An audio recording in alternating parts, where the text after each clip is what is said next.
ಪ್ರಕೃತಿ ಸೃಷ್ಟಿಕರ್ತನ ಅಭೂತಪೂರ್ವ ವಿಸ್ಮಯ. ಅದು ಶತಶತಮಾನಗಳಿಂದಲೂ ಮಾನವನಿಂದ ಭೇದಿಸಲು ಅಸಾಧ್ಯವಾದ ಕೌತುಕಗಳ ಆಗರ. ಬಗದಷ್ಟು ಮುಗಿಯದ, ಅರ್ಥೈಸಿಕೊಳ್ಳಲು ಯತ್ನಿಸಿದಷ್ಟು ರಹಸ್ಯಮಯ ಎನಿಸುವ ಈ ನಿಸರ್ಗದಲ್ಲಿ ನಿಜಕ್ಕೂ ಅಗೋಚರ ಶಕ್ತಿಗಳು ನೆಲೆಸಿವೆಯಾ? ಈ ಪ್ರಶ್ನೆಗೆ ಉತ್ತರ ಕಂಡುಕೊಳ್ಳುವ ವಿಶೇಷ ಕಾರ್ಯಕ್ರಮವೇ ಇದು ಸಾಧ್ಯ.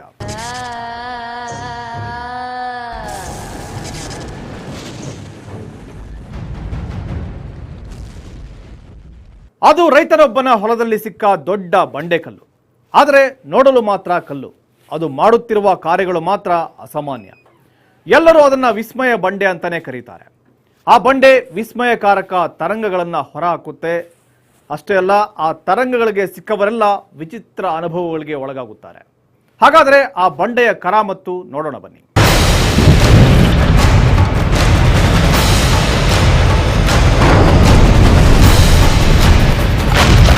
ಈ ವಿಶಾಲ ಭೂಮಂಡಲದಲ್ಲಿ ಎಷ್ಟೋ ಸಲ ಕೆಲವೊಂದು ವಸ್ತುಗಳು ನೋಡಲು ಮಾಮೂಲಾಗಿ ಕಂಡರೂ ಅವು ಉಂಟು ಮಾಡುವ ಕಾರ್ಯಗಳು ಮಾಮೂಲಾಗಿರುವುದಿಲ್ಲ.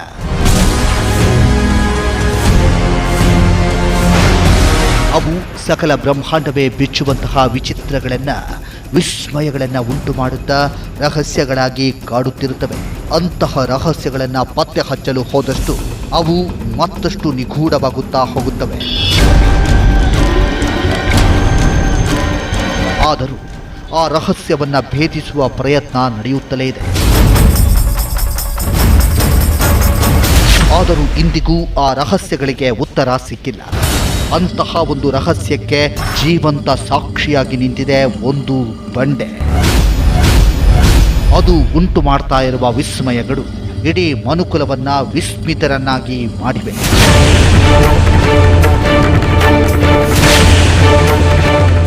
ಹೌದು, ಇದೊಂದು ಬಂಡೆಕಲ್ಲು. ಬಂಡೆಯ ಹತ್ತಿರ ಹೋದವರೆಲ್ಲ ಎಲ್ಲರೂ ಒಂದಿಲ್ಲ ಒಂದು ವಿಚಿತ್ರಗಳಿಗೆ ಒಳಗಾಗಿದ್ದಾರೆ. ಯಾಕಂದ್ರೆ ಅದು ಶಕ್ತಿಯುತ ತರಂಗಗಳನ್ನು ಹೊರಸೂಸುತ್ತಂತೆ.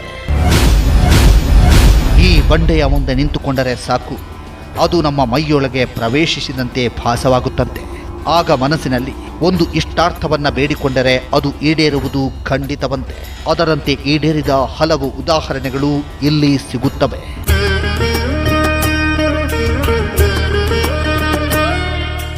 ಆ ಜಾಗದಲ್ಲಿ ನೀವು ಹೋಗಿ ಆ ಒಂದು ಏನು ಶಿಲೆ ಇದೆ ಅದರ ಮುಂದೆ ನಿಂತ್ಕೊಂಡು ನೀವು ಪ್ರಾರ್ಥನೆ ಮಾಡಿದಾಗ ನಿಮಗೆ ಆ ಫೀಲ್ ಆಗುತ್ತೆ. ಆ ವೈಬ್ರೇಷನ್ಸ್ ನಮ್ಮ ಆರಾದಲ್ಲಿ ಯಾವುದೋ ಒಂದು ಶಕ್ತಿ ನಮ್ಮ ಆರಾದಲ್ಲಿ ಒಳಗೋಗಿ ನಮ್ಮನ್ನು ತಿರುಗಿಸೋ ಥರ ಫೀಲ್ ಆಗುತ್ತೆ. ಸೊ ಅದಕ್ಕೋಸ್ಕರನೇ ಒಂದು ಸರ್ತಿಗೆ ಒಂದು ಬೇಡಿಕೆನ ಮಾತ್ರ ಮನಸ್ಸಲ್ಲಿ ಇಟ್ಕೊಂಡು ನಾವು ಆ ಒಂದು ಜಾಗದಲ್ಲಿ 36 ಪ್ರದಕ್ಷಿಣೆಗಳನ್ನು ಹಾಕಿದಾಗ ಆ ನಮ್ಮ ಮನಸ್ಸಿನ ಇಚ್ಛೆಗೆ ಆ ಮಲ್ಟಿವರ್ಸಲ್ ಎನರ್ಜಿ ಸಪೋರ್ಟ್ ಮಾಡಿರೋಂಥ ಹಲವಷ್ಟು ಉದಾಹರಣೆ ನಿಮ್ಗಲ್ಲಿ ಸಿಗುತ್ತೆ. ಇವರು ಸುನೀತಾ, ಗೃಹಿಣಿ, ಬೆಂಗಳೂರಿನ ನಿವಾಸಿಗಳು. ಇವರು ಜೀವನದಲ್ಲಿ ಮರೆಯಲಾರದಂತಹ ಈ ಬಂಡೆಯ ಅಚ್ಚರಿಗೆ ಒಳಗಾಗಿದ್ದಾರೆ.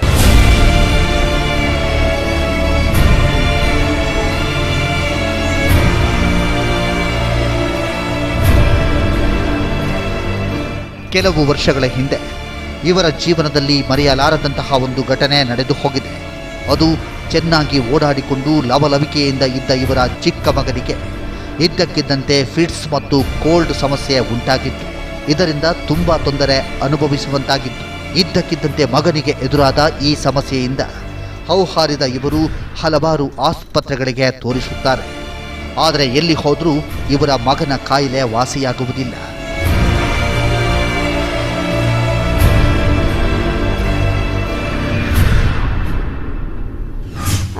ಆ್ಯಕ್ಚುಲಾಗಿ ನನ್ನ ಮಗನಿಗೆ ತುಂಬ ಹೆಲ್ತ್ ಪ್ರಾಬ್ಲಮ್ಸ್ ಇತ್ತು. ಇಲ್ಲಿಗೆ ಬಂದಮೇಲೆ ಫಿಟ್ಸು ಎಲ್ಲ ಇತ್ತು. ಇಲ್ಲಿಗೆ ಬಂದಮೇಲೆ ನಾವು ತುಂಬ ಹಾಸ್ಪಿಟ್ಲ್ಗಳು ಸುತ್ತಲಾಡಿದ್ವಿ, ಎಲ್ಲ ಕಡೆ ಹೋಗಿ ಬಂದ್ವಿ. ಖರ್ಚು ಅಂದರೆ ಹೇಳೋಕ್ಕಾಗಲ್ಲ, ಸಿಕ್ಕಾಪಟ್ಟೆ 15 ದಿನಕ್ಕೂ ಹಾಸ್ಪಿಟ್ಲ್ಗಳಿಗೆ ಹೋಗ್ತಾ ಇದ್ವಿ. ಎಲ್ಲೂ ಹುಷಾರಾಗಲಿಲ್ಲ. ಬೆಂಗಳೂರಲ್ಲಿ Cloud9 ಹಾಸ್ಪಿಟ್ಲು ಅಂತ ದೊಡ್ಡ ದೊಡ್ಡ ಹಾಸ್ಪಿಟ್ಲ್ಗಳಿಗೆಲ್ಲ ಸುತ್ತಾಡಿದ್ದೀವಿ. ಇದರಿಂದ ವಿಪರೀತ ಚಿಂತಿತರಾಗ್ತಾರೆ. ಅದೇ ಸಮಯಕ್ಕೆ ಈ ಚಮತ್ಕಾರಿ ಬಂಡೆ ಶಕ್ತಿಯ ಬಗ್ಗೆ ಗೊತ್ತಿದ್ದ ಒಬ್ಬ ವ್ಯಕ್ತಿಯಿಂದ ಇವರಿಗೆ ಈ ಬಂಡೆಯ ಮಾಹಿತಿ ಸಿಗುತ್ತೆ. ಕೂಡಲೇ ಇಲ್ಲಿಗೆ ಹೊರಟು ಬಂದ ಇವರು ಈ ಬಂಡೆಗೆ 36 ಪ್ರದಕ್ಷಿಣೆಯನ್ನ ಹಾಕಿ ತಮ್ಮ ಸಮಸ್ಯೆಯನ್ನ ಹೇಳಿಕೊಂಡು ಸಂಕಲ್ಪ ಮಾಡಿ ಹೋಗ್ತಾರೆ. ಇದಾದ ಕೆಲವೇ ದಿನದಲ್ಲಿ ಇವರಿಗೆ ಒಂದು ಅಚ್ಚರಿ ಕಾದಿತ್ತು. ಅದು ಇವರ ಮಗನ ಕಾಯಿಲೆ ಮತ್ತೆ ಕಾಣಿಸಿಕೊಳ್ಳದೆ ಸಂಪೂರ್ಣ ವಾಸಿಯಾಗಿ ಮೊದಲಿನಂತಾಗಿತ್ತು.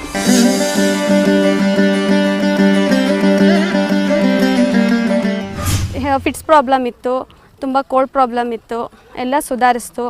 ಇನ್ನೂ ಫ್ಯಾಮಿಲಿ ಪ್ರಾಬ್ಲಮ್ಸ್ ಇತ್ತು, ಅಂದ್ಕೊಂಡಾಗೆಲ್ಲ ನಮಗೆ ನೆರವೇರ್ತು.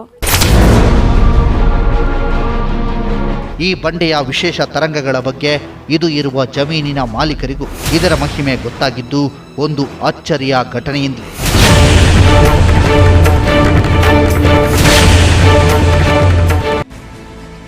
ಇವರು ಈ ಬಂಡೆ ಇರುವ ಜಮೀನಿನ ಮಾಲೀಕರು. ಕೆಲವು ದಿನಗಳ ಹಿಂದೆ ಎಲ್ಲರೂ ಪರಮಾಶ್ಚರ್ಯ ಪಡುವಂತಹ ಒಂದು ಸಂಗತಿ ನಡೆದು ಹೋಗಿದೆ. ಕೆಲವು ವರ್ಷಗಳ ಹಿಂದೆ ಈ ಜಮೀನಿಗೆ ಕಾಂಪೌಂಡ್ ಕಟ್ಟಬೇಕೆಂದು ಇವರು ನಿರ್ಧರಿಸುತ್ತಾರೆ. ಆಗ ಕಾಂಪೌಂಡ್ ಕಟ್ಟಲು ನೀರಿನ ಅವಶ್ಯಕತೆ ತುಂಬ ಇರುತ್ತೆ. ಆದರೆ ಜಮೀನಿಗೆ ಹತ್ತಿರ ಇರುವ ಇಡೀ ಊರನ್ನು ತಡಕಾಡಿದ್ರೂ ಇವರಿಗೆ ನೀರು ದೊರೆಯುವುದಿಲ್ಲ. ಆಗ ಈ ಜಮೀನು ಪಕ್ಕದಲ್ಲಿ ಒಂದು ಬೋರ್ವೆಲ್ ತೆಗೆದರೆ ನೀರು ಸಿಗಬಹುದೆಂದು ನಿರ್ಧರಿಸಿ ಜಮೀನು ಪಕ್ಕದಲ್ಲಿ ಬೋರ್ವೆಲ್ ಕೊರೆಸುತ್ತಾರೆ. ಇವರ ದುರಾದೃಷ್ಟಕ್ಕೆ 850 ಅಡಿ ಕೊರೆದರೂ ಒಂದು ಹನಿಯೂ ನೀರು ಸಿಗದೆ ನಿರಾಶರಾಗ್ತಾರೆ.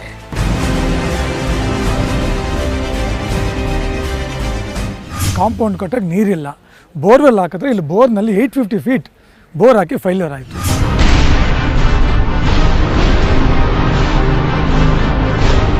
ಇದರಿಂದ ತುಂಬ ಚಿಂತಿತರಾಗ್ತಾರೆ. ನೀರಿಲ್ಲದೆ ಕಾಂಪೌಂಡ್ ಹೇಗೆ ನಿರ್ಮಿಸುವುದು ಅನ್ನೋ ಯೋಚನೆಯಲ್ಲಿ ಒದ್ದಾಡುತ್ತಾರೆ. ಅದೇ ಸಮಯಕ್ಕೆ ಇವರು ಓರ್ವ ಗುರುಗಳನ್ನು ವಿಚಾರಿಸುತ್ತಾರೆ. ಅವರು ಇವರಿಗೆ ಒಂದು ಸಲಹೆ ನೀಡುತ್ತಾರೆ. ಅದು ನಿಮ್ಮ ಜಮೀನಿನಲ್ಲಿಯೇ ನೀರಿದೆ, ಹೆದರಬೇಡಿ.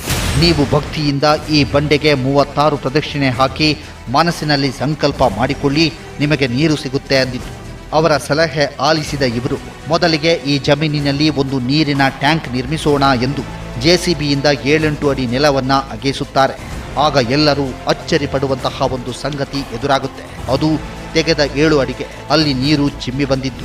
ಏನು ಮಾಡೋದು, ತುಂಬ ಬೇಜಾರಾಗಿ ನಾವು ನಮ್ಮ ಗುರುಗಳ ಹತ್ರ ಕೋದಂಡರಾಮಸ್ವಾಮಿ ಅಂತ ಗುರುಗಳಿದ್ದಾರೆ, ನಮಗೆ ಮಾರ್ಗದರ್ಶನ ಕೊಟ್ಟನವ್ರೆ ಅವರು.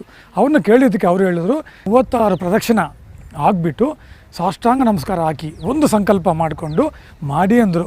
ಆವಾಗ ನಾವು 36 ಪ್ರದಕ್ಷಿಣ ಹಾಕಿ ಜಸ್ಟ್ ಒಂದು ಟ್ಯಾಂಕ್ ಕಟ್ಟೋಣ ಅಂತ ಒಂದು JCBದಲ್ಲಿ ಹಿಂಗೆ ಇದು ಮಾಡಿದ್ವಿ. 7 ಫೀಟ್ಗೆ ನೀರು ಉಕ್ಕಿ ಬಂತು. ಈಗ ಸತತ 4 ವರ್ಷದಿಂದ ಅಲ್ಲಿ ನೀರು ಬತ್ತದೆ ಉಕ್ಕಿ ಬರ್ತಾ ಇದೆ. ಇದರಿಂದ ಖುಷಿಯಾದ ಇವರು ಈ ಬಂಡೆ ಸಾಮಾನ್ಯವಾದುದು ಅಲ್ಲವೆಂದು ಅಂದಿನಿಂದ ಬಂಡೆಯನ್ನ ಪೂಜಿಸತೊಡಗುತ್ತಾರೆ. ಈ ಬಂಡೆ ಸ್ಥಳದಲ್ಲಿ ಇನ್ನೂ ಅನೇಕ ಅಚ್ಚರಿಗಳು ನಡೆಯುತ್ತಿವೆ. ಆ ಅಚ್ಚರಿಗಳಿಂದ ಅಸಂಖ್ಯಾತ ಜನರ ಬಾಳು ಬೆಳಗ್ತಾ ಇದೆ.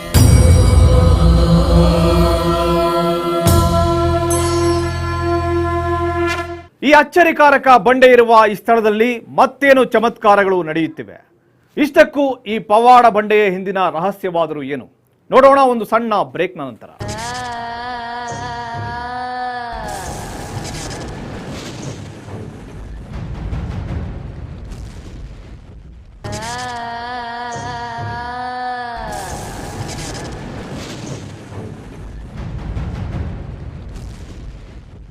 ಚಮತ್ಕಾರಿ ಬಂಡೆಯಿಂದ ಉತ್ಪತ್ತಿಯಾಗುವ ತರಂಗಗಳು ಇಂದು ಅಸಂಖ್ಯಾತ ಜನರ ಬಾಳಿನಲ್ಲಿ ಬದಲಾವಣೆ ತಂದಿವೆ.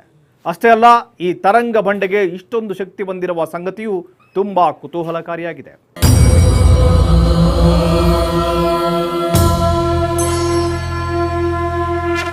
ವಿಸ್ಮಯಕಾರಕವಾದ ಸಕಾರಾತ್ಮಕ ತರಂಗಗಳನ್ನು ಹೊರಸೂಸುತ್ತಿರುವ ಈ ಬಂಡೆಯಿಂದ ದೂರವಾಗದ ಕಷ್ಟಗಳೇ ಇಲ್ಲ ಎಂಬಂತಾಗಿದೆ. ಇದು ಅಸಂಖ್ಯಾತ ಜನರ ಬಾಳಲ್ಲಿ ಬೆಳಕು ಮೂಡಿಸಿ ಅವರ ಬಾಳು ಬೆಳಗಿದೆ, ಈಗಲೂ ಬೆಳಗ್ತಾ ಇದೆ. ನಾನು ಮತ್ತು ಸಾಹೇಬರು ಒಂದು ಅದೇ ರಿಯಲ್ ಎಸ್ಟೇಟ್ ಬಿಸ್ನೆಸ್ ಮಾಡ್ತೀವಿ.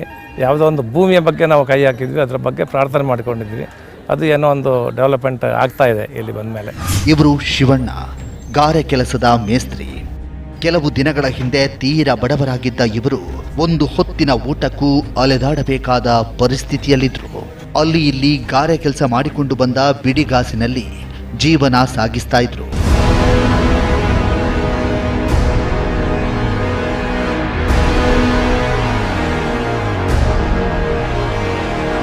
ಹೇಗಾದರೂ ಮಾಡಿ ಜೀವನದಲ್ಲಿ ಮುಂದೆ ಬರಬೇಕು, ತಾವೊಬ್ಬ ಮೇಸ್ತ್ರಿ ಆಗಬೇಕು, ದುಡ್ಡು ಸಂಪಾದಿಸಬೇಕೆಂಬ ಆಸೆ ಇವರದಾಗಿತ್ತು. ಆದರೂ ಅದು ಸಾಧ್ಯವಾಗದೆ ಒದ್ದಾಡ್ತಾ ಇದ್ರು. ಯಾವುದೇ ಕೆಲಸ ಮಾಡಲು ಹೋದರೂ ತೊಂದರೆ ಅನುಭವಿಸಿ ಬರ್ತಾ ಇದ್ರು. ಮುಂಚೆ ಇತ್ತು ಯಾವ್ದಾರ ಕೆಲಸ ಮಾಡಿದ್ರೋನೋ ಇಲ್ಲ ಎಲ್ಲೇ ಹೋದ್ರೋನೋ ದಾರಿ ಇಲ್ಲ ಯಾವುದರಲ್ಲೂ ತಾಪತ್ರೆ ಇತ್ತು. ಅದೇ ವೇಳೆಗೆ ಈ ಬಂಡೆಯ ಶಕ್ತಿ ಗೊತ್ತಿದ್ದ ಒಬ್ಬ ವ್ಯಕ್ತಿ ಅಚ್ಚರಿ ಎಂಬಂತೆ ಈ ಬಂಡೆ ಇರುವ ಜಮೀನಿನ ಸುತ್ತಮುತ್ತ ಕಾಂಪೌಂಡ್ ಹಾಕುವ ಕೆಲಸವನ್ನ ನಿರೀಕ್ಷೆ ಇಲ್ಲದೆ ಇವರಿಗೆ ವಹಿಸ್ತಾರೆ. ಖುಷಿಗೊಂಡ ಇವರು ಈ ಬಂಡೆಯ ಹತ್ತಿರ ಬಂದ ಮೊದಲ ದಿನವೇ ತಮ್ಮ ಮನದ ಇಚ್ಛೆಯನ್ನ ತಿಳಿಸಿಬಿಡುತ್ತಾರೆ.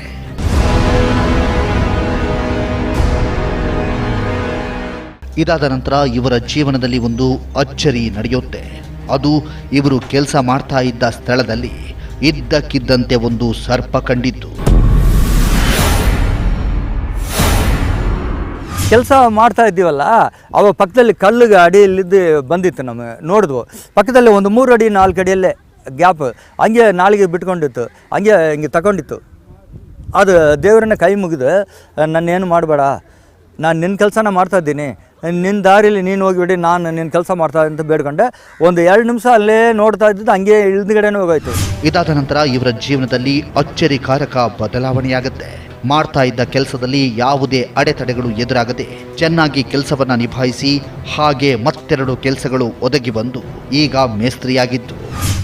ಚೆನ್ನಾಗಿ ನಮಗೆ ಬಿಸ್ನೆಸ್, ನಾವು ಕೂಲಿ ಕೆಲಸ ಇದ್ರೂ ವಾರಕ್ಕೆ 6 ದಿನ ಕೆಲಸಕ್ಕೆ ಸಿಗಬೇಕು. ಆ ದುಡ್ಡನ್ನ ನಾವು ಒಂದು 10 ರೂಪಾಯಿ ಖರ್ಚು ಮಾಡಿ ಒಂದು 10 ರೂಪಾಯಿ ಮಿಗಿಲಿಸ್ಬೇಕಂತ ಬೇಡ್ಕೊಂಡು ಖರ್ಚು ಮಾಡೋದು ಮುಗಿಸಿದ್ದೀವಿ. ದೇವರ ದೈವದಲ್ಲಿ ಯಾವ ಕೋರಿಕೆ ಮಾಡಿದ್ರೇನೋ ಅದು ಚೆನ್ನಾಗಿ ಬರುತ್ತೆ. ಈಗ ಇವರ ಪ್ರತಿಯೊಂದು ಕಷ್ಟಕ್ಕೂ ಈ ಬಂಡೆಯನ್ನ 36 ಪ್ರದಕ್ಷಿಣೆ ಹಾಕಿ ಕೇಳಿಕೊಂಡು ಹೋಗುತ್ತಾರೆ.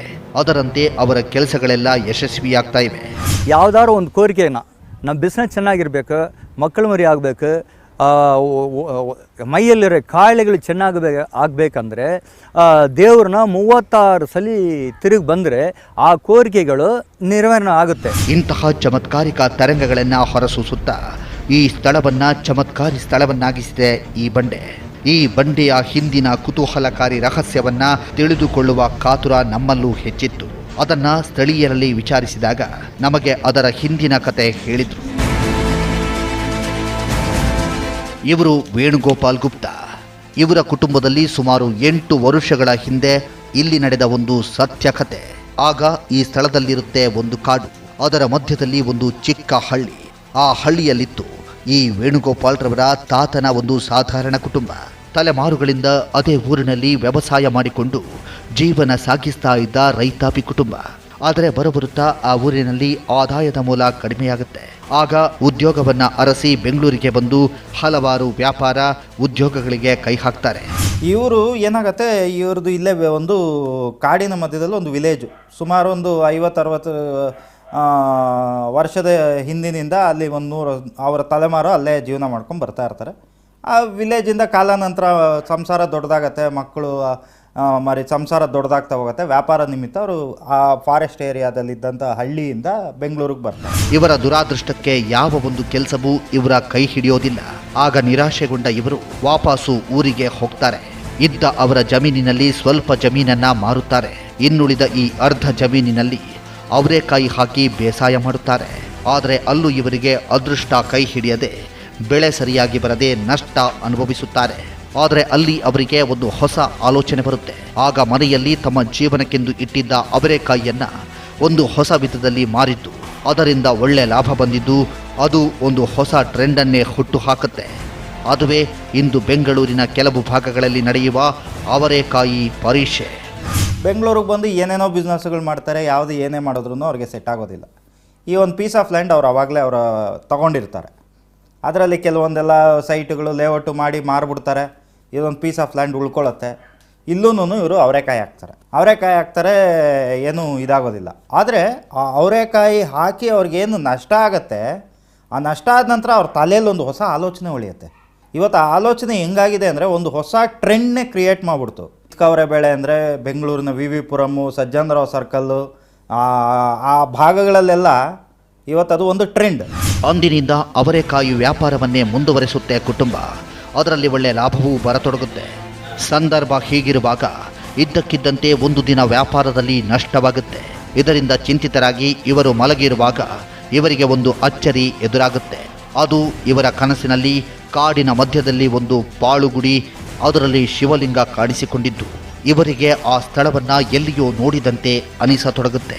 ಈ ಸಂಗತಿಯನ್ನ ಊರಿನವರಲ್ಲಿ ವಿಚಾರಿಸಿದಾಗ ಇವರು ನೋಡಿರುವ ಸ್ಥಳ ಕಾಡಿನ ಮಧ್ಯದಲ್ಲಿರುವ ಬಗ್ಗೆ ಗೊತ್ತಾಗುತ್ತೆ. ಆದರೆ ಅಲ್ಲಿಗೆ ಹೋಗ್ಬೇಕೆಂದ್ರೆ ತುಂಬಾ ಕಠಿಣವಾಗಿರುತ್ತೆ. ಯಾಕಂದ್ರೆ ಅಲ್ಲಿ ಕಾಡು ಪ್ರಾಣಿಗಳ ಹಾವಳಿ ಜಾಸ್ತಿ ಇತ್ತು. ಮಲಗಿದ್ದಾಗ ಅವ್ರಿಗೆ ಶಿವಲಿಂಗ ಒಂದು ದಟ್ಟವಾದ ಕಾಡು, ಡೀಪ್ ಫಾರೆಸ್ಟ್ ಮಧ್ಯದಲ್ಲಿ ಒಂದು ಶಿವನ ದೇವಸ್ಥಾನ ಚಿಕ್ಕದಾಗಿ, ಅದರೊಳಗಡೆ ಒಂದು ಶಿವಲಿಂಗ ಪಾಳು ಬಿದ್ದಿರೋಂಥ ಒಂದು ವಾತಾವರಣ. ಇದು ಅವ್ರಿಗೆ ಪದೇ ಪದೇ ಕನ್ಸಲ್ಲಿ ಬರೋಕ್ಕೆ ಸ್ಟಾರ್ಟ್ ಆಗುತ್ತೆ. ಯಾರಿಗೆ? ಇವರ ತಂದೆಯವ್ರಿಗೆ. ಊರಿಗೆ ಬಂದು ಕೇಳ್ತಾರೆ ಈ ಥರ ಎಲ್ಲಿದೆ ಅಂದಾಗ ಅಲ್ಲಿ ಊರಿನ ಜನ ಈ ಥರ ಕಾಡು ಒಳಗಡೆ ಇದೆಯಲ್ಲ, ಪಾಳು ಬಿದ್ದಿದೆಯಲ್ಲ, ಅದೇ ಅಲ್ಲಿ ಹೋಗೋಣ ಅಂತಂದರೆ ಆನೆಗಳ ಕಾಟ. ಆದರೂ ತುಂಬ ಪ್ರಯಾಸಪಟ್ಟು ಅಲ್ಲಿಗೆ ಹೋಗಿ ಆ ಪಾಳು ದೇಗುಲವನ್ನು ನೋಡ್ತಾರೆ. ಆಗ ಅದು ತುಂಬ ಪುರಾತನವಾದ ದೇಗುಲವಾಗಿದ್ದು ಅಲ್ಲಿ ಹಿಂದೆ ದೊಡ್ಡ ಪ್ರಮಾಣದಲ್ಲಿ ಪೂಜೆ ಪುನಸ್ಕಾರಗಳು ನಡೆದಿರುವ ಬಗ್ಗೆ ಈಗ ಸದ್ಯ ಅಲ್ಲಿ ಯಾರೂ ಪೂಜೆ ಕೈಗೊಳ್ಳದಿದ್ದದು ಗೊತ್ತಾಗುತ್ತೆ. ಆ ಸ್ಥಳವನ್ನು ಸ್ವಚ್ಛ ಮಾಡಿ ದೇವರನ್ನ ಪೂಜಿಸಿ ಅದರ ಮುಂದೆ ಕುಳಿತು ಸಂಕಲ್ಪ ಮಾಡಿ ತನ್ನ ಕನಸಿನಲ್ಲಿ ಆ ಶಿವಲಿಂಗ ಬರ್ತಾ ಇರುವುದಕ್ಕೆ ಪ್ರಶ್ನೆ ಹಾಕುತ್ತಾರೆ. ಆಗ ಅಚ್ಚರಿಯಂತೆ ಇವರ ಕಿವಿಯಲ್ಲಿ ಯಾರೋ ಜಮೀನಿನಲ್ಲಿ ಸಾಕ್ಷಾತ್ ನರಸಿಂಹಸ್ವಾಮಿ ನೆಲೆಸಿದ್ದಾನೆ, ಅವನನ್ನು ಹೊರ ತೆಗೆಯಬೇಕೆಂದು ಗುಯಿಂಗುಟ್ಟಿದ್ದಂತಾಗುತ್ತೆ. ಆ ಕಾಡೊಳಗಡೆ ಹೋಗಿ ಆ ದೇವಸ್ಥಾನನ ಹುಡುಕಿ ಅಲ್ಲೆಲ್ಲ ಕ್ಲೀನ್ ಮಾಡಿ ಅಲ್ಲಿ ನಮಸ್ಕಾರ ಮಾಡಿಕೊಂಡು ನನಗೆ ಪದೇ ಪದೇ ಕನಸುಗಳು ಕಾಣಿಸ್ಕೊಂತ ಏನು ನನಗೆ ನೀನು ಸಂಕಲ್ಪ, ಏನು ಮೆಸೇಜ್ ಏನು ಕೊಡಬೇಕು ಅಥವಾ ನನಗೇನು ನೀನು ಕೊಡಬೇಕು ಅಂತ ಕೇಳಿದಾಗ ಈ ಜಾಗದಲ್ಲಿ ಇರತಕ್ಕಂಥ ಈ ಒಂದು ಶಕ್ತಿಯ ದೈವ ಸಾನ್ನಿಧ್ಯದ ಬಗ್ಗೆ ಅವರಿಗೆ ಅಲ್ಲಿ ಯಾರೋ ಬಂದು ಹೇಳಿದ ಹಾಗೆ. ಆ ನಂತರ ಆ ದೈವವಾಣಿಯಂತೆ ಈ ಸ್ಥಳಕ್ಕೆ ದೈವಿ ಸ್ವರೂಪಿಗಳನ್ನು ಕರೆದುಕೊಂಡು ಬಂದು ಹೋಮ ಹವನ ಮಾಡಿಸುತ್ತಾರೆ. ಅಲ್ಲಿ ನರಸಿಂಹಸ್ವಾಮಿಯ ದೇವಸ್ಥಾನವನ್ನು ನಿರ್ಮಿಸಲು ಮುಂದಾಗ್ತಾರೆ. ಆಗ ಇದ್ದಕ್ಕಿದ್ದಂತೆ ಇನ್ನೊಂದು ಅಚ್ಚರಿ ನಡೆದು ಹೋಗುತ್ತೆ. ಅದುವೇ ದೇವಸ್ಥಾನ ನಿರ್ಮಾಣಕ್ಕಾಗಿ ಜಮೀನಿನಲ್ಲಿರುವ ಬಂಡೆಗಳನ್ನು ತೆಗೆದು ಕ್ರೇನ್ ಮುಖಾಂತರ ಬಂಡೆಗಳನ್ನು ಜಮೀನಿನಿಂದ ಆಚೆ ಹಾಕುವಾಗ ಒಂದು ಬಂಡೆ ಇದ್ದಕ್ಕಿದ್ದಂತೆ ವಾಸ್ತು ಪ್ರಕಾರವಾಗಿ ಕುಸಿದು ವಿಚಿತ್ರ ತರಂಗಗಳನ್ನು ಹೊರಹೊಮ್ಮಿಸತೊಡಗಿದ್ದು. ಈ ಒಂದು ಕಲ್ಲು ಅವರು ಅಲ್ಲಿಂದ ತೆಗೆದು ಟ್ರಾನ್ಸ್ಪೋರ್ಟ್ ಮಾಡಬೇಕಾದ್ರೆ ಕರೆಕ್ಟಾಗಿ ಬ್ರಹ್ಮಸ್ಥಾನ ಆ ಜಾಗಕ್ಕೆ ನಡುಮಧ್ಯೆ ಬ್ರಹ್ಮಸ್ಥಾನ ಕರೆಕ್ಟಾಗಿ ಮ್ಯಾಗ್ನೆಟಿಕ್ ನಾರ್ತು ಮ್ಯಾಗ್ನೆಟಿಕ್ ಸೌತ್ಗೆ ಎಕ್ಸಾಕ್ಟ್ ಈಸ್ಟು ವೆಸ್ಟ್ಗೆ ಎಕ್ಸಾಕ್ಟಾಗಿ ಕೂತಿದೆ ಅದು. ಈ ಜಮೀನು ಮಾಲೀಕರ ನಷ್ಟದಲ್ಲಿದ್ದ ಅವರೇಕಾಯಿ ವ್ಯಾಪಾರ ಮತ್ತೆ ಅಭಿವೃದ್ಧಿಯಾಗತ್ತೆ. ಯಾರೇ ಬಂದು ಈ ಬಂಡೆಯ ಹತ್ತಿರ ನಿಂತು ತಮ್ಮ ಇಷ್ಟಾರ್ಥಗಳನ್ನು ಹೇಳ್ಕೊಂಡ್ರೆ ಅವು ಈಡೇರತೊಡಗುತ್ತವೆ. ಒಂದು ಬಂಡೆಯಲ್ಲಿ ತನ್ನ ಶಕ್ತಿ ತುಂಬಿ ಇಷ್ಟೆಲ್ಲ ಅಚ್ಚರಿಗಳಿಗೆ ಕಾರಣವಾಗಿ ವಿಶೇಷವಾದ ತರಂಗಗಳನ್ನು ಹೊರಬೀಳಿಸುತ್ತಿರುವ ದೇವನೇ ಸ್ವಾಮಿ ಲಕ್ಷ್ಮೀ ನರಸಿಂಹಸ್ವಾಮಿ. ನಮಸ್ತಸ್ಮೈ ನಮಸ್ತಸ್ಮೈ ನಮಸ್ತಸ್ಮೈ ಮಹಾತ್ಮನೇ ನಾಮರೂಪಂ ನಯಸ್ಯೈಕೋ ಯೋಸ್ತಿತ್ವೇನೋಪಲಭ್ಯತೆ. ಈ ನರಸಿಂಹಸ್ವಾಮಿ ಇಷ್ಟು ದಿನ ಯಾಕೆ ನೆಲದಲ್ಲಿ ಹೂತು ಹೋಗಿದ್ದ? ಇಲ್ಲಿ ಇನ್ನೂ ಕೆಲವು ಅಚ್ಚರಿಗಳು ನಡೆದಿವೆ. ಜೊತೆಗೆ ಈ ಸ್ಥಳದಲ್ಲಿ ಒಂದು ಚಮತ್ಕಾರಿ ಕಲ್ಯಾಣಿ ಇದೆ. ಹಾಗಾದರೆ ಆ ಕಲ್ಯಾಣಿಯ ಮಹಿಮೆ ಏನು? ಇಷ್ಟಕ್ಕೂ ಇದು ಇರುವುದಾದರೂ ಎಲ್ಲಿ? ನೋಡೋಣ ಮತ್ತೊಂದು ಬ್ರೇಕ್ನ ನಂತರ.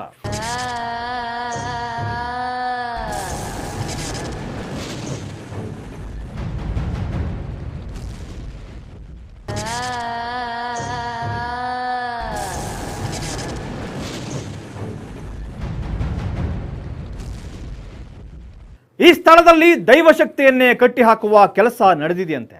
ಅಷ್ಟೇ ಅಲ್ಲ, ಈ ಸ್ಥಳದಲ್ಲಿ ನರಸಿಂಹಸ್ವಾಮಿ ಅಡಗಿರುವ ಸತ್ಯವನ್ನ ಬಹುದಿನಗಳ ಹಿಂದೆ ಅಚ್ಚರಿ ಎಂಬಂತೆ ದೂರದಲ್ಲಿರುವ ತಾಯಿಯೊಬ್ಬರು ಹೇಳಿದ್ದರಂತೆ. ಆ ಎಲ್ಲ ಕುತೂಹಲಕರ ಸಂಗತಿಯನ್ನ ನಿಮ್ಮ ಮುಂದೆ ನಾವಿಡ್ತಾ ಇದ್ದೀವಿ. ಯಸ್ಯಾವತಾರ ರೂಪಾಣಿ ಸಮರ್ಚಂತಿ ದಿವೌಕಸಃ ಅಪಶ್ಯಂತಃ ಪರಂ ರೂಪಂ ನಮಸ್ತಸ್ಮೈ ಪರಾತ್ಮನೇ. ಈ ನರಸಿಂಹಸ್ವಾಮಿ ಬಂಡೆಯ ಇನ್ನೊಂದು ಚಮತ್ಕಾರವಿದೆ. ಅದು ಈ ಬಂಡೆಯನ್ನ ತದೇಕ ಚಿತ್ತದಿಂದ ನೋಡಿದ್ರೆ ಒಬ್ಬೊಬ್ಬರಿಗೆ ಒಂದೊಂದು ರೂಪದಲ್ಲಿ ಕಾಣುತ್ತೆ. ಸುಮಾರು ಜನ ಇದನ್ನ ಪರೀಕ್ಷಿಸಿದ್ದಾರೆ. ಈಗ ಅವ್ರಿಗೆ ಅಲ್ಲಿ ಲಕ್ಷ್ಮೀ ನರಸಿಂಹಸ್ವಾಮಿ ಕಾಣಿಸುತ್ತೆ, ಇನ್ನೊಬ್ಬರಿಗೆ ಅಲ್ಲಿ ವಿಷ್ಣು ಸ್ವರೂಪನೇ ಕಾಣಿಸುತ್ತೆ, ಮತ್ತೊಬ್ಬರಿಗೆ ಗರುಡ ಕಾಣುತ್ತೆ, ಇನ್ನೊಬ್ಬರಿಗೆ 7 ಎಡೆ ಸರ್ಪ ಕಾಣುತ್ತೆ, ಕೆಲವ್ರಿಗೆ ಆಂಜನೇಯ ಕಾಣುತ್ತೆ. ಅದು ಯದ್ಭಾವಂ ತದ್ಭವತಿ ಅನ್ನೋ ರೀತಿ ಅಲ್ಲಿ ಒಂದು ಯೂನಿವರ್ಸಲ್ ಅನ್ನೋದಕ್ಕಿಂತ ಮಲ್ಟಿವರ್ಸಲ್ ಎನರ್ಜಿನೇ ಆ ಒಂದು ಶಿಲೆ ಒಳಗಡೆ ಇನ್ಸ್ಟಾಲ್ ಆಗಿದೆ ಅಥವಾ ಅದರೊಳಗಡೆ ಇದೆ ಅಂತ ನಾವು ಹೇಳ್ಬೋದು. ಇಂತಹ ವಿಸ್ಮಯಕಾರಕ ಸಂಗತಿಗಳು ನಡೆಯುತ್ತಿರುವ ಈ ಜಮೀನಿನಲ್ಲಿ ಲಕ್ಷ್ಮೀ ನರಸಿಂಹಸ್ವಾಮಿ ನೆಲೆಸಿರುವ ಸಂಗತಿ ಬಹುದಿನಗಳ ಹಿಂದೆಯೇ ಓರ್ವ ದೈವಿ ಸ್ವರೂಪಿ ಅಜ್ಜಿಯಿಂದ ಗೊತ್ತಾಗಿದೆ. ಈ ಸ್ಥಳದಿಂದ ತುಂಬಾ ದೂರದ ಪಡುಬಿದ್ರೆಯಲ್ಲಿರುವ ಓರ್ವ ಅಜ್ಜಿಯನ್ನ ಪರಿಚಯಸ್ಥರೊಬ್ಬರಿಂದ ದೂರವಾಣಿಯಲ್ಲಿ ಸಂಪರ್ಕಿಸಿ ಕೇಳಿದಾಗ ಆ ಅಮ್ಮ ಈ ಸ್ಥಳಕ್ಕೆ ಬರದೆಯೇ ನೋಡಿದ್ದೇನೆ. ಈ ಸ್ಥಳದಲ್ಲಿ ದೈವ ಸಾನ್ನಿಧ್ಯ ಇರುವ ಬಗ್ಗೆ, ಅದು ಕೆಲವು ದುರುಳರು ಮಾಡಿದ ಮಾಟ ಮಂತ್ರದ ದಿಗ್ಬಂಧನದಿಂದ ಮೇಲೆ ಬರಲಾಗದೆ ಒಳಗಡೆ ಅವಿತು ಕುಳಿತಿರುವುದಾಗಿ, ಅಲ್ಲಿ ಒಂದು ಕಲ್ಯಾಣಿ ಇರುವ ಒಂದು ಅಶ್ವತ್ಥ ಮರವಿರುವ ಬಗ್ಗೆ ಹೇಳುತ್ತಾರೆ. ನಾನು ಇದುವರೆಗೆ ನಿಮಗೆ ಏನು ಈ ವಿಷಯ ಹೇಳಿದ್ನಲ್ಲ, ಇವೆಲ್ಲವನ್ನು ಅವರು ಎಲ್ಲಿಯೋ 400 ಕಿಲೋಮೀಟ್ರ್ ದೂರದಲ್ಲಿ ಕೂತ್ಕೊಂಡು ಎಲ್ಲವನ್ನು ನಿಖರವಾಗಿ ಹೇಳಿದರು. ಈ ಸ್ಥಳ ಹೀಗೆ ಇದೆ, ಆ ಬಂಡೆಯಲ್ಲಿ ರೇಖಾಚಿತ್ರಗಳಿದೆ, ಈಶಾನ್ಯ ದಿಕ್ಕಲ್ಲಿ ಒಂದು ಕೊಳ ಇದೆ, ಹಾಗೆ ಮುಂದೆ ಹೋದ್ರೊಂದು ಅಶ್ವತ್ಥ ಮರ ಇದೆ, ಪ್ರತಿಯೊಂದು ಕರೆಕ್ಟಾಗಿ ಹೇಳಿದರು. ಅವರು ಹೇಳಿದ ಮೇಲೆ ಇವರಿಗೆ ತುಂಬ ನಂಬಿಕೆ ಬಂದುಬಿಡ್ತು. ಆ ಅಮ್ಮ ಹೇಳಿದಂತೆ ಇಲ್ಲಿ ಅವರು ಹೇಳಿದ ಎಲ್ಲವೂ ಇದೆ. ಇದರಿಂದ ಇಲ್ಲಿ ಸೇರಿದ್ದ ಜನ ಅಚ್ಚರಿಗೊಂಡಿದ್ರು. ಇದರಿಂದ ಅವರಿಗೆ ಈ ಸ್ಥಳದಲ್ಲಿ ಸಾಕ್ಷಾತ್ ಲಕ್ಷ್ಮೀ ನರಸಿಂಹಸ್ವಾಮಿ ನೆಲೆಸಿರುವುದು ಖಚಿತವೆನಿಸುತ್ತೆ. ಇದಾದ ಮೇಲೆ ಈ ಸ್ಥಳಕ್ಕೆ ಬರುವ ಭಕ್ತ ಸಮೂಹ ಇನ್ನೂ ಹೆಚ್ಚಾಗಿತ್ತು. ಮೊನ್ನೆಯಷ್ಟೇ ಈ ಸ್ಥಳದಲ್ಲಿ ಅಷ್ಟಮಂಗಲ ಪ್ರಶ್ನೆ ಹಾಕಿ ನೋಡಿದ್ದಾರೆ. ಆ ಅಷ್ಟಮಂಗಲ ಪ್ರಶ್ನೆಯಲ್ಲಿಯೂ ಕೂಡ ಈ ಸ್ಥಳದಲ್ಲಿ ದೈವಿ ಸಾನ್ನಿಧ್ಯವಿರುವುದು ಖಚಿತವಾಗಿದೆ. ಆದರೆ ಈ ದೈವ ಇಷ್ಟು ದಿನ ಯಾಕೆ ಈ ಜಮೀನಿನಲ್ಲಿ ಹೂತು ಹೋಗಿತ್ತು ಎಂಬ ಪ್ರಶ್ನೆ ಹಾಕಿದಾಗ ಕೇಳಿಬಂದ ಉತ್ತರವು ಆ ಚಮತ್ಕಾರಿ ಅಮ್ಮ ಹೇಳಿದ್ದೇ ನಿಜವಾಗಿದೆ. ಅದು ಕೆಲವು ದುಷ್ಟ ಜನ ಇಲ್ಲಿ ದೈವಿ ಸಾನ್ನಿಧ್ಯದ ಶಕ್ತಿಯನ್ನು ಕುಗ್ಗಿಸಿ ಅದನ್ನು ನೆಲದಲ್ಲಿ ಹೂತು ಹಾಕಿ ಅದು ಮೇಲೆ ಬರದಂತೆ ದಿಗ್ಬಂಧನವನ್ನು ಹಾಕಿದ್ದಾರೆ ಎಂಬ ಉತ್ತರ. ಅದಕ್ಕೆ ದೈವ ಶಕ್ತಿಯೂ ಕೂಡ ಆ ದುಷ್ಟ ಶಕ್ತಿಯ ಹಾವಳಿಗೆ ಮಂಕಾಗಿ ಕುಳಿತಿದೆಯೆಂದು. ಸ್ಥಳ ಬಂದು ಡೆವಲಪ್ ಆಗದಿರ ಇರಬೇಕು, ಅಂದರೆ ಆ ಒಂದು ವೈಭವ ಬರಬಾರ್ದು ಅನ್ನೋ ಉದ್ದೇಶದಿಂದ ಕೆಲವೊಂದು ಕಟ್ಟುಗಳನ್ನು, ಅಂದರೆ ಮಾಂತ್ರಿಕ ಕ್ರಿಯೆನ ಉಪಯೋಗಿಸಿ ಈ ಜಾಗ ಅಭಿವೃದ್ಧಿ ಆಗಬಾರ್ದು ಅನ್ನೋ ರೀತಿಯಾಗಿ ಕೆಲವೊಂದು ಭೂಮಿಯಲ್ಲೇ ಒದಗಿಸಿಟ್ಟಿದ್ದಾರೆ. ಯಾವ ಕಾರ್ಯಗಳು ಕೈಗೂಡಬೇಕಾದರೂ ಅದಕ್ಕೊಂದು ಕಾಲ ಅನ್ನುವುದು ಇರುತ್ತೆ. ಅದರಂತೆ ಈ ದೈವ ಈ ಭೂಮಿಯಿಂದ ಹೊರಬರುವ ಕಾಲ ಈಗ ಕೂಡಿ ಬಂದಿದೆ. ಇಂದು ಆ ದಿಗ್ಬಂಧನವನ್ನು ಕಳಚಿ ಆ ದೈವ ಶಕ್ತಿ ಮೇಲೆ ಬಂದಿದೆ ಎಂಬ ಉತ್ತರ ಇಲ್ಲಿ ಹಾಕಿದ ಅಷ್ಟಮಂಗಳ ಪ್ರಶ್ನೆಯಲ್ಲೇ ಸಿಕ್ಕಿದೆ. ಅದನ್ನು ಅವುಗಳು ಹೊರಗೆ ಬಂದರೆ, ಹೊರಗೆ ತೆಗೆದ್ರೆ ತಾವಾಗೆ ಹೊರಗೆ ಬರುತ್ತೆ. ಆ ಹೊರಗೆ ಬಂದಾದಮೇಲೆ ಇದು ಇನ್ನೂ ಅಭಿವೃದ್ಧಿ ಆಗತ್ತೆ ಅನ್ನೋಂಥದ್ದು ಒಂದು. ಇಂದು ಈ ಸ್ಥಳ ಬೇಡಿದವರಿಗೆ ಬೇಡಿದ್ದನ್ನು ನೀಡುವ ಸ್ಥಳವಾಗಿದೆ. ಹಲವಾರು ಸಮಸ್ಯೆಗಳನ್ನು ಹೊತ್ತು ಬರುವ ಜನ ಈ ಸ್ಥಳಕ್ಕೆ ಬಂದು ಈ ಸ್ವಾಮಿಯನ್ನ ಆರಾಧಿಸಿದ ಮೇಲೆ ತಮ್ಮ ಸಮಸ್ಯೆಯಿಂದ ಮುಕ್ತರಾಗ್ತಾ ಇದ್ದಾರೆ. ನನಗೆ ಮದುವೆ ಆಗಿ 5 ವರ್ಷ ಆಯಿತು. ಮದುವೆ ಶುರುವಲ್ಲಿ ತುಂಬ ಫ್ಯಾಮಿಲಿ ಪ್ರಾಬ್ಲಮ್ಸು ಎಲ್ಲ ಮಿಸ್ಅಂಡರ್ಸ್ಟ್ಯಾಂಡಿಂಗ್ಸ್ ಇತ್ತು, ತುಂಬಾ ಇತ್ತು ನನಗೂ ನನ್ನ ಹಸ್ಬೆಂಡ್ಗೂ. ಬಟ್ ಇಲ್ಲಿ ಬಂದು ನಾನು ಅರ್ಕೆ ಮಾಡಿಕೊಂಡು ಪ್ರದಕ್ಷಿಣೆ ಬೇರೆ ಸೇವೆ ಎಲ್ಲ ಮಾಡ್ಕೊಂಡ್ಮೇಲೆ ಪ್ರತಿ ವರ್ಷ ಬರ್ತಾ ಬರ್ತಾ ಕಡಿಮೆಯಾಗಿ ನಮ್ಮಿಬ್ಬರ ಮಧ್ಯೆ ಪ್ರೀತಿ ಬಾಂಧವ್ಯ ಎಲ್ಲ ಚೆನ್ನಾಗಿದೆ. ಇಂತಹ ಚಮತ್ಕಾರಿಯ ಸ್ಥಳದಲ್ಲಿ ಇನ್ನೊಂದು ಬಹುಮುಖ್ಯವಾದ ಸ್ಥಳವಿದೆ. ಅದುವೇ ಈ ಸಂಜೀವಿನಿ ಕೊಳ. ಈ ಕೊಳದ ನೀರಿನಲ್ಲಿದೆ ಹಲವು ರೋಗಗಳನ್ನು ದೂರ ಮಾಡುವ ಔಷಧೀಯ ಗುಣ. ನೀರಿನಲ್ಲಿ ಏನು ಅಂದರೆ ಇಲ್ಲಿ ಗಂಧಕ ಇದೆ, ಸಲ್ಫರ್ ಕಂಟೆಂಟ್. ಈ ನೀರನ್ನು ಯಾರನ್ನೂ ಕುಡಿದ್ರೆ ಮೈಂಡ್ ಪ್ರಾಬ್ಲಮ್ಸ್ ಆಗಲಿ, ಸೈಕಲಾಜಿಕಲ್ ಸ್ಟ್ರೆಸ್ ಇರುತ್ತೆ. ಇವಾಗ IT ಕಂಪ್ನೀಸಲ್ಲಿ ನೋಡಿದ್ರೆ ಯಾರು ನೋಡಿದ್ರು ಟೆನ್ಷನ್, ಆ ಟೆನ್ಷನ್ ರಿಲೀಸ್ ಆಗುತ್ತೆ. ಅದಿಲ್ಲದೆ ಮೇಲೆ ಬರೋ ಪಾಚಿ ಥರ ಬರ್ತಾ ಗಂಧಕ, ಅದು ಬಂದು ಸ್ಕಿನ್ ಪ್ರಾಬ್ಲಮ್ಸ್ ಯಾರ್ಯಾರು ಇದ್ದಾರೋ ಅವರಿಗೆ ಮೈಗೆಲ್ಲ ಹಚ್ಕೊಂಡು ಸ್ನಾನ ಮಾಡಿದ್ರೆ 100% ಕ್ಲಿಯರ್ ಆಗುತ್ತೆ. ಇದು ಸತ್ಯ. ಈ ನೀರನ್ನು ಇಲ್ಲಿಗೆ ಬರುವ ಭಕ್ತರು ತೀರ್ಥದಂತೆ ಪಾನ ಮಾಡುತ್ತಾರೆ. ಈ ನೀರಿನಿಂದ ಚರ್ಮ ಕಾಯಿಲೆಗಳು, ಹೃದಯ ಸಂಬಂಧಿ ಕಾಯಿಲೆಗಳು ಅಷ್ಟೇ ಅಲ್ಲ, ಅಸ್ತಮದಂತಹ ಕಾಯಿಲೆಗಳು ಕೂಡ ದೂರವಾಗ್ತಾ ಇವೆ. ಅದರಲ್ಲಿ ನಮ್ಮ ದೈಹಿಕ ಸಮಸ್ಯೆಗಳನ್ನು, for example deficiency of calcium, joint pains, ಬೋನ್ಗಳಲ್ಲಿ ಕೆಲವೊಂದು ರಜ್ಜು ಅಂತ ಏನಂತೀವಿ ಅದರ ಕೊರತೆಯಿಂದ ಕ್ರಿಯೇಟ್ ಆಗ್ತಕ್ಕಂಥ ಸ್ಕಿನ್ ಅಲರ್ಜಿ, ಆ ರೀತಿಯಾದಂಥ ಕಾಯಿಲೆಗಳು, ಸಮಸ್ಯೆಗಳು ವಾಸಿ ಮಾಡುವಂಥ ಒಂದು ಶಕ್ತಿ ಆ ಒಂದು ತೀರ್ಥಕ್ಕಿದೆ. ಇಂದು ಹಲವಾರು ಚಮತ್ಕಾರಗಳಿಗೆ ಕಾರಣವಾಗಿ ಬೇಡಿ ಬಂದವರ ಬಾಳು ಬೆಳಗ್ತಾ ಇರುವ ಈ ಚಮತ್ಕಾರಿ ನರಸಿಂಹ ಸ್ವಾಮಿಯ ಸ್ಥಳವಿರುವುದು ತಮಿಳುನಾಡಿನ ಹೊಸೂರು ತಾಲೂಕಿನ ಅಗರಂನಲ್ಲಿ. ಹೊಸೂರಿನಿಂದ ರಾಯಕೋಟು ದಾರಿಯಲ್ಲಿ 15 ಕಿಲೋಮೀಟರ್ ಪ್ರಯಾಣಿಸಿದರೆ ಸಿಗುತ್ತೆ ಈ ಅಗರಂ ಗ್ರಾಮ. ವಾಸ್ತು ತಜ್ಞರಾದ ವಾಸ್ತು ಹರೀಶ್ ರವರಿಂದ ಈ ಪುಣ್ಯ ಸ್ಥಳದ ಮಾಹಿತಿ ನಮಗೆ ಸಿಕ್ಕಿತ್ತು. ಅವರನ್ನು ಸಂಪರ್ಕಿಸಿದಾಗ ಅವರು ನಮ್ಮನ್ನು ಈ ಸ್ಥಳಕ್ಕೆ ಕರೆದೊಯ್ದು ನಮಗೆ ಈ ಸ್ಥಳದ ಪರಿಚಯ ಮಾಡಿಸಿದ್ರು. ಅವರು ಇಂತಹ ಸ್ಥಳಗಳಲ್ಲಿ ಶಕ್ತಿ ಉತ್ಪತ್ತಿಯಾಗುವುದಕ್ಕೆ ವೈಜ್ಞಾನಿಕ ಕಾರಣಗಳನ್ನು ಕೊಡುತ್ತಾರೆ. ಈಗ ಕೆಲವೊಂದು ಜಾಗಗಳಲ್ಲಿ ಏನಾಗುತ್ತೆ, ಈ ಆಕ್ಸಿಸ್ ಇರತ್ತಲ್ಲ, ಯಾವುದು ಲ್ಯಾಟಿಟ್ಯೂಡ್ ಲಾಂಗಿಟ್ಯೂಡ್, ಅದು ಎರಡೂ ಬಂದು ಒಂದು ಕಡೆ ಸೇರಿದಾಗ ಅಲ್ಲೊಂದು ಮ್ಯಾಗ್ನೆಟಿಕ್ ಫೋರ್ಸು ಒಂದು ಪವರ್ ಕ್ರಿಯೇಟ್ ಆಗುತ್ತೆ. ಆ ಜನ್ರೇಟ್ ಆಗುತ್ತಲ್ಲ, ಅಂಥ ಜಾಗಗಳಲ್ಲಿ ನಾವು ಹೋಗಿ ಒಂದು ಅಲ್ಲಿಯ ಏನೊಂದು ನಿಯಮ ನಿಷ್ಠೆ ಇರುತ್ತೆ ಅದನ್ನು ನಾವು ನಡ್ಕೊಂಡಾಗ ಅಲ್ಲಿ ಆ ಕ್ರಿಯೇಟ್ ಆಗಿರ್ತಕ್ಕಂಥ ವೈಬ್ರೇಷನ್ಸ್ ನಮ್ಮ ಬಾಡಿ ಅವರನ್ನು ಪ್ಯೂರಿಫೈ ಮಾಡಿ ಕಳಿಸುತ್ತೆ.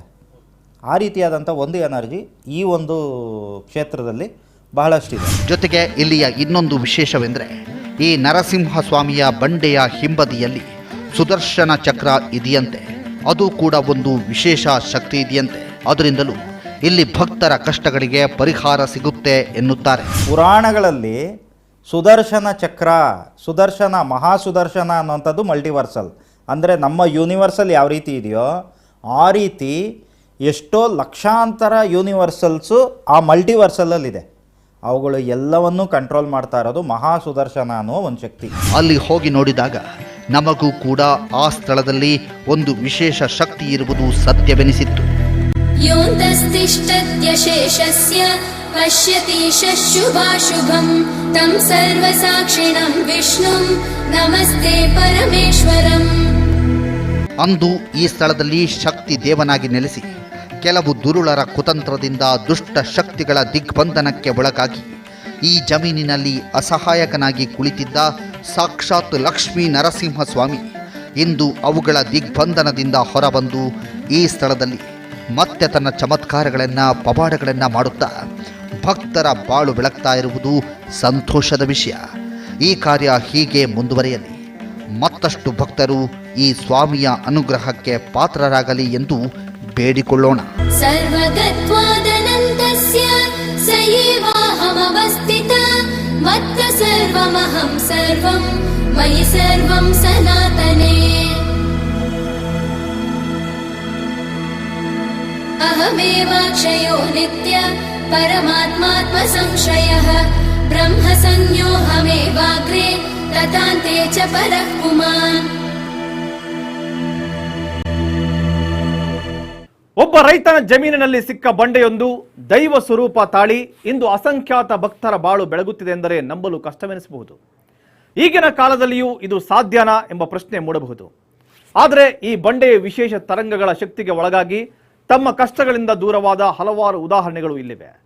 ವಿಜ್ಞಾನ ಏನೇ ಅಂದರೂ, ತಂತ್ರಜ್ಞಾನ ಎಷ್ಟೇ ಮುಂದುವರೆದಿದ್ದರೂ ನಂಬಿಕೆಯಲ್ಲಿ ಇದು ಸಾಧ್ಯ ಅಂತ ಹೇಳ್ತಾ ಈ ಕಾರ್ಯಕ್ರಮ ಮುಗಿಸ್ತಾ ಇದ್ದೀವಿ. ನಿಖರ ಸುದ್ದಿಗಾಗಿ ನೋಡ್ತಾ ಇರಿ ಪ್ರಜಾ ಟಿವಿ. ಇಂತಹ ಘಟನೆ, ಸ್ಥಳ ಮತ್ತು ವ್ಯಕ್ತಿಗಳ ಬಗ್ಗೆ ಮಾಹಿತಿ ನಿಮ್ಮಲ್ಲಿದ್ದರೆ ಸಂಪರ್ಕಿಸಬೇಕಾದ ವಿಳಾಸ ಪ್ರಜಾ ಟಿವಿ, ಇದು ಸಾಧ್ಯ ವಿಭಾಗ, ಶೇಜಾನ್ ಲಾವೆಲೆ 4ನೇ ಮಹಡಿ, number 15, Walton road, Bengaluru 560001. Phone number 7022010519.